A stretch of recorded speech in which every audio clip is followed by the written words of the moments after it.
Now let's talk about the application, I guess, or another application of the second derivative. So uh, this idea has to do with concavity of a graph. And so concavity is just, I guess, which kind of shape is the graph taking at any given point. Um, so in this case, we call this part here concave down. So graph is either concave up or concave down. And so if it's kind of an upside down bowl, we'll just keep it really, I guess, intuitive in our description. If the bowl is upside down, it's concave down. If the bowl is right side up, if it would hold water, we could say it is concave up.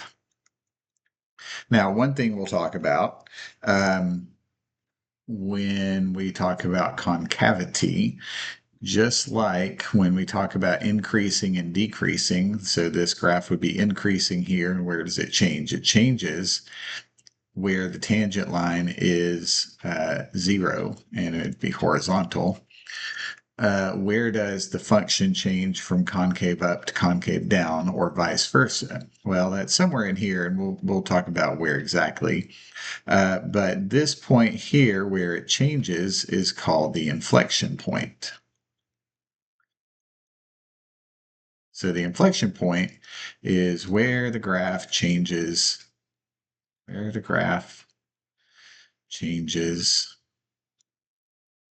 from concave up to down, or vice versa. Down or vice versa.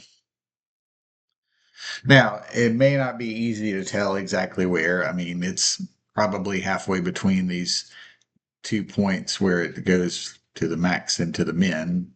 But we're going to figure out exactly how to find that point.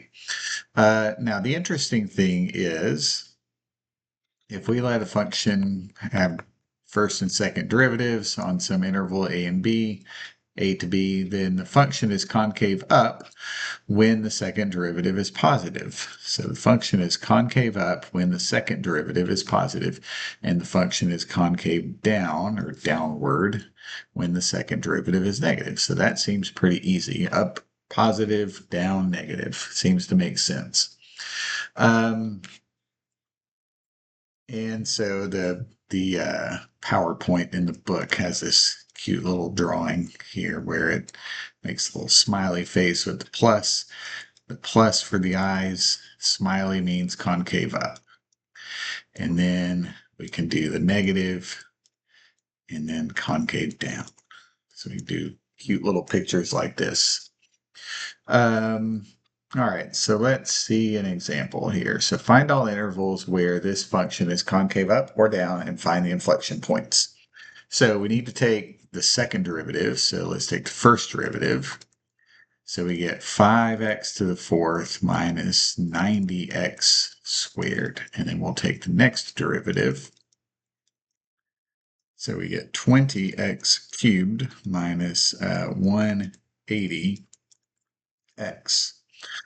Now, to find the inflection points, let's set it equal to 0. So to find inflection points, IP, set f double prime equal to 0, and then solve for x.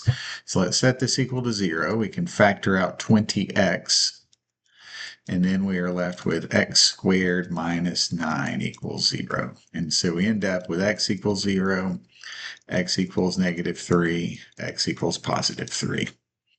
Now, that does not mean that these are all inflection points, but to find the inflection point, we need to set the second derivative equal to 0. The only place where the inflection points are is where the second derivative will change signs. So the inflection points happen when the second derivative, I could have just written f double prime, second derivative changes signs. So it has to go from positive to negative or negative to positive. So if you remember when we were doing tests on the first derivative, sometimes you'd have a 0 for the first, The first derivative would be 0 at a point, but it'd be positive on both sides of that point, or negative on both sides of that point. And what does that mean? In that case, when we're talking about the first derivative, that means it's not a max or a min, because it just flattens for a moment and then keeps going up or down, whichever way it was going. Same thing with this. If the sign doesn't change, it's not an inflection point. So let's test this. So let's put these numbers on our number line. And let's plug in numbers in these intervals. So let's try x equals -4. So let's find f double prime of -4. And so I would suggest using this. We don't really care what the actual number is. We really just care if it's positive or negative. So if we plug in -4, this term is negative. This term will be positive because we'll have 16 minus 9.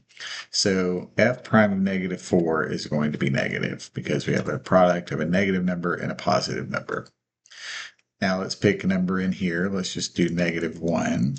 F double prime of -1. This would be negative. Now this one is also going to be negative. -1 squared minus 9 is negative. 20 times -1 is negative. So now this is going to be positive. And if you don't trust yourself to just generally get the sign of the answer, you can get the actual answer. Just plug in -1, put it in the calculator. Don't worry about it. Let's try 1 in this interval. Let's just try 1. When x equals 1, f double prime of 1 will have a positive on this part. We'll have a negative on this part. So that will be less than 0. And then when x equals, we put a number bigger than 3, f double prime of 4, we get positive, so this will be positive. So this tells us that all of these are inflection points. All of these are inflection points because we change each time we pass one of these critical points from the second derivative.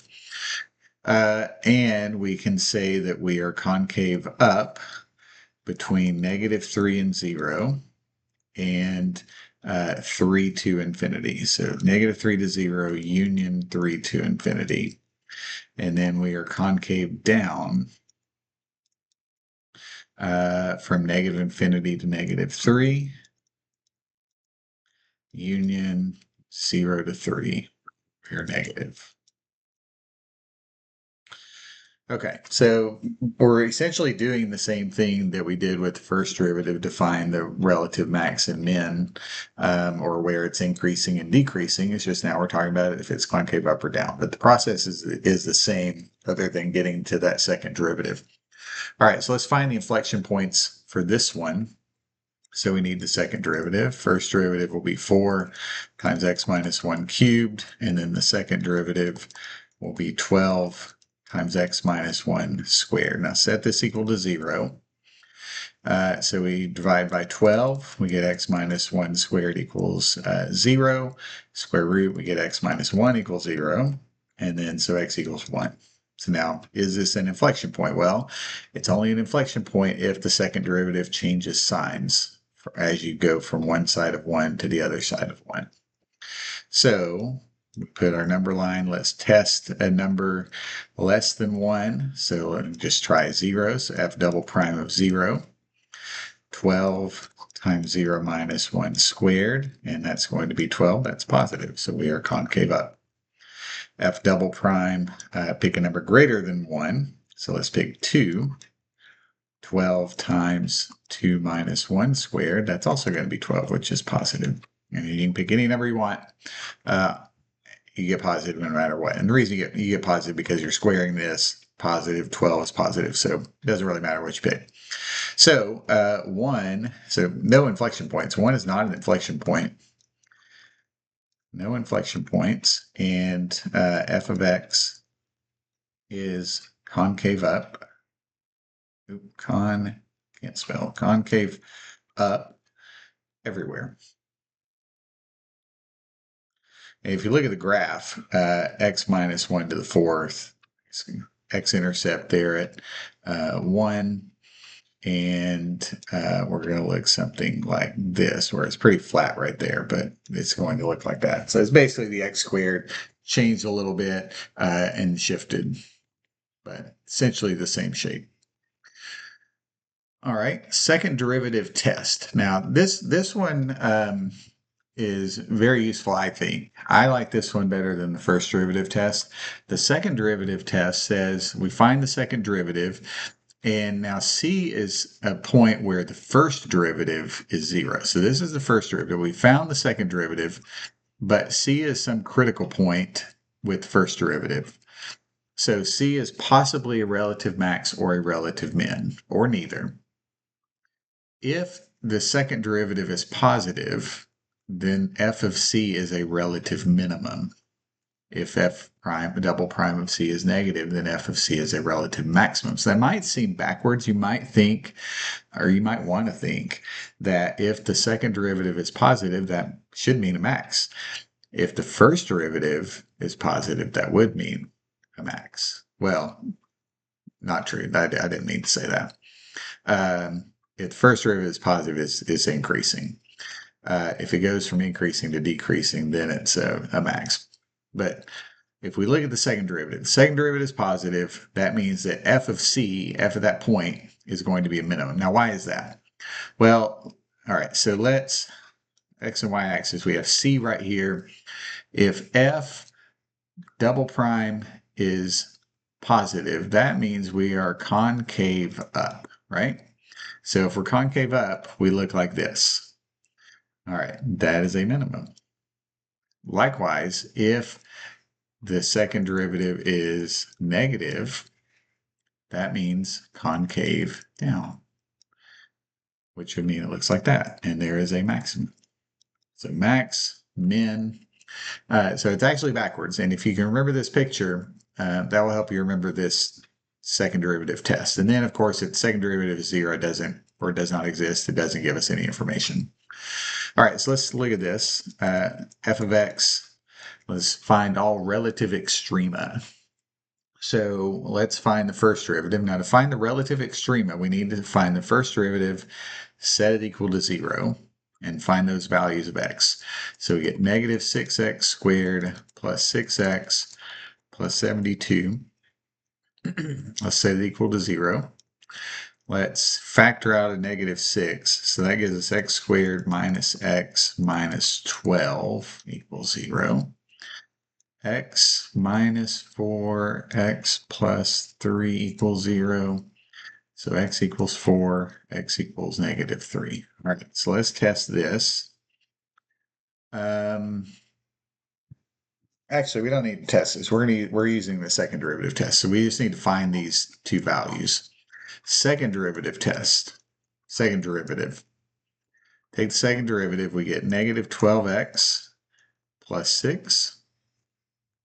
Now, what does this say?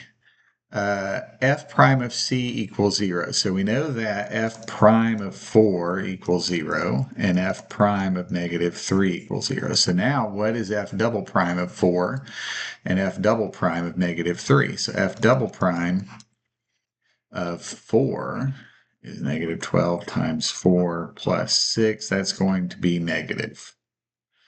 So what does that tell us? That tells us that this is a relative maximum. So 4, or f of 4, is a relative maximum. And then let's find f double prime of negative 3. Negative 12 times negative 3 plus 6, that is going to be positive. So that tells us from part 1, f double prime of negative 3 is positive, so f of 3 is a relative minimum. F of negative 3. F of negative 3 is a relative minimum. So I feel like this is much easier, depending on the function. As long as it's pretty easy to get the second derivative, I think this is probably less tedious, I guess, than putting these numbers on here. So you put negative 3, you put 4, you test some number over here, you test some number here, test some number there. I think the second derivative, I prefer the second derivative test, honestly. I think it's pretty easy, and practice it a little bit and just remember these pictures. I think these pictures help. And next section, we are going to, I think, get into drawing these complicated graphs. We're going to put all this together. So if you have any questions, you can please let me know.